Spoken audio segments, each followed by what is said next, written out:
Bonjour à tous. Alors aujourd'hui, je vous propose un petit exercice sur les fractions. Donc le but de cet exercice, c'est de calculer avec des fractions et des nombres relatifs. Donc en fait, tu vas devoir faire des additions avec des nombres relatifs et des fractions. Je t'invite donc à faire cet exercice, donc de mettre la vidéo en pause et lorsque tu auras terminé, de mettre la fonction play afin de pouvoir voir la correction avec les explications.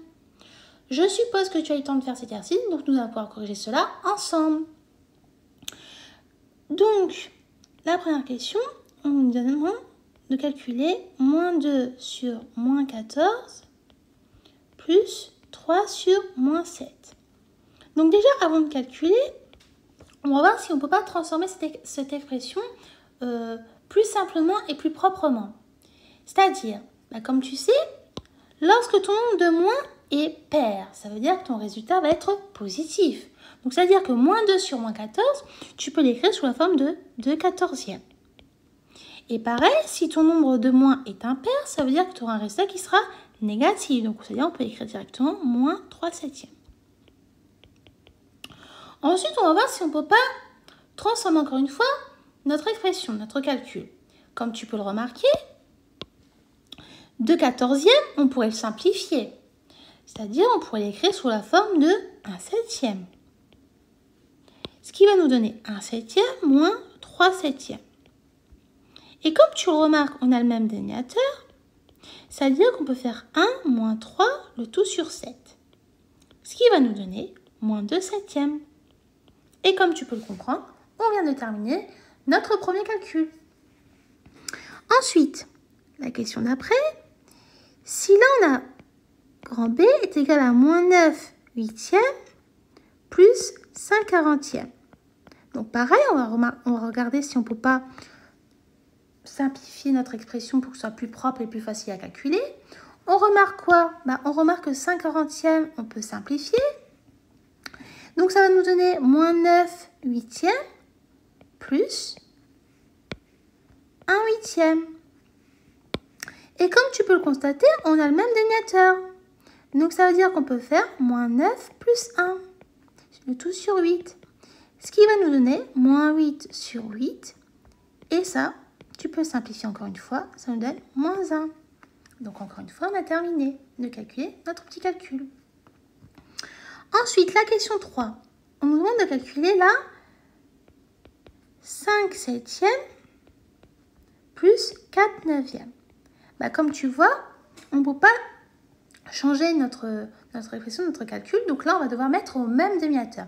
C'est-à-dire qu'on va devoir multiplier notre numérateur et notre dénominateur ici par 9 et ici par 7. Ça va nous donner quoi? Donc, on va écrire, donc là, la 5 septièmes plus la 4 neuvièmes. Donc, si là, on multiplie ici notre 5 septièmes, donc si on multiplie le numérateur et le dénominateur par 9, ça va faire ça. Et si on multiplie le numérateur et le dénominateur de 4 neuvièmes par 7, mince. Hop. Voilà, ça va nous donner ça. Donc, si on calcule tout ça, 5 fois 9, tu sais très bien, ça nous fait 45. Et 7 fois 9, ça nous fait 63. Plus 4 fois 7, tu sais très bien, ça fait 28 sur 63. On remarque quoi? On remarque qu'on a le même dénominateur. Donc, ça veut dire que ça va nous donner C égale à 45 plus 28, le tout sur 63. Et comme tu sais, 45 plus 28, ça nous donne 73. Donc, ça nous fait 73 sur 63. Et comme tu peux le voir, on ne peut pas simplifier plus. Ensuite, la question 4. La question 4, on nous donne 4 huitièmes plus... Pardon. Je vais mettre une petite lettre pour que ça soit plus clair. 4 huitièmes plus 6 septièmes. Comme tu peux le remarquer comme tout à l'heure, on peut simplifier notre 4 huitièmes. Donc, on va écrire D est égal à 1 demi, parce que 4 huitièmes, on peut simplifier par 1 demi. Donc, ça nous fait 1 demi plus 6 septièmes. Et donc là, comme on remarque qu'on n'a pas le même dénominateur, on va devoir multiplier notre 1 demi, donc le numérateur et le dénominateur par 7, Et notre 6 septième, le numérateur et le dénominateur, on va multiplier par 2. Ce qui va nous donner, donc on va écrire 1 demi, là, et on va écrire là 7. Hop, donc si là on multiplie notre numérateur, notre dénominateur par 7, et ici on multiplie par 2 et là par 2. Ça va nous donner quoi?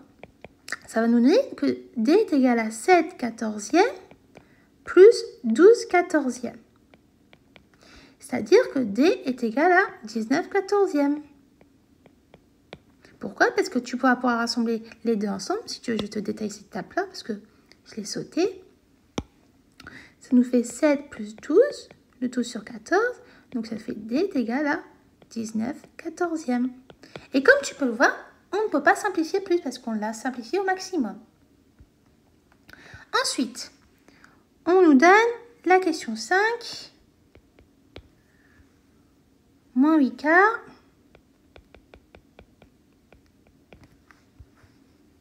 Plus moins 9 septièmes. Donc comme tout à l'heure, on va essayer de transformer cette écriture un petit peu. Comme tu peux le remarquer, moins 8 quarts, on peut le simplifier. Ça va nous donner moins 2. Parce que 8 divisé par 4, ça fait 2. Et comme on a un seul moins, ça nous donne un résultat négatif. Comme tu peux le remarquer aussi également, ici on n'a qu'un seul moins.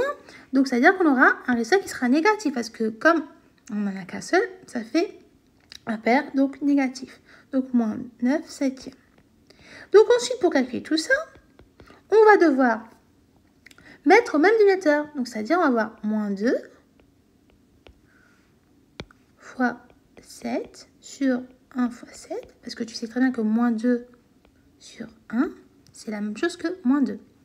Ensuite, on va avoir moins 9 septièmes. Ce qui va nous donner moins 14 moins 9, le tout sur 7. Et ce qui nous donne moins 23 septièmes. Et on a terminé de faire encore une fois notre calcul. Ensuite, la question 6, pour terminer. On a la question 6, donc c'est F par exemple, moins 6 sur 20, plus moins 5 sur 5. Donc, on va voir si on ne peut pas simplifier déjà notre écriture. Donc, comme tu sais, moins 6 vingtièmes, on pourrait simplifier par 2, et ça va nous donner moins 3 dixièmes. Ensuite, là, quand on n'a qu'un seul moins, c'est-à-dire qu'on a un résultat qui sera négatif. Donc, on peut déjà placer notre moins. Et ensuite, 5 sur 5, tu sais très bien que ça nous fait 1. Donc, on peut écrire sur 1. Donc, ça va nous donner quoi? Là, comme tu peux le remarquer, il faut mettre le même dénominateur. Donc, ça nous fait moins 3 dixièmes, moins 1 sur 1. Et là, on va multiplier notre numérateur et notre dénominateur par 10 afin de pouvoir mettre le même dénominateur. Ça va nous donner moins 3 dixièmes, moins 10 sur 10. Et ça, comme on a le même dénominateur, on peut écrire moins 3, moins 10 sur 10. Ça va nous donner moins 13 dixièmes. Et comme tu peux le comprendre, on a terminé encore une fois notre calcul et c'est simplifié au maximum. Voilà, donc j'espère que toutes les explications que j'ai pu te donner ont été claires pour toi. Et je te dis donc à bientôt et au revoir.